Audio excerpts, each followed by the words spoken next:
Di alam mo guys, napakaraming batayan na ngayon o pinagbabasihan na ngayon yung mga nagmamahalan kung paano sila mahalin ng tapat at yung hindi ba na niloloko yung isa't isa.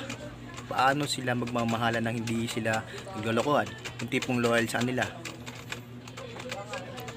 Yung iba minamahal dahil sa kalakihan daw ng kanilang talong, iba sa performance, etc etc. Ikaw, para sa'yo, ano ba ang batayan sa'yo ng pagiging mahalaga o pagmamahal mo sa taong minamahal mo nang hindi mo siya lolokohin?